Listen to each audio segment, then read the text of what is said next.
In this video, you are going to see how to change the control center appearance in Motorola mobile phones. You can use it combined or separately based on your liking. Follow the steps that I'm going to show you in this video to avoid the confusion and errors. So first, open the settings on your Motorola mobile phone, then scroll down and select the Home and Lock Screen option. Here, choose the control center option. We can see two options here, classic style and modern style. Classic style is nothing but the older version where you can see the notifications and the panels to control the settings both at the same time. When it comes to modern style, if you simply swipe from the top left side, you can see the notifications, and if you swipe from the top right side, you can see the controls. This option is very useful for those who are getting a lot of notifications. Side to this option, the settings icon is there.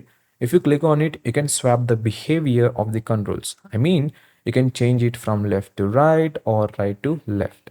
And that's it. This is how you can change the control center style in your Motorola mobile phone.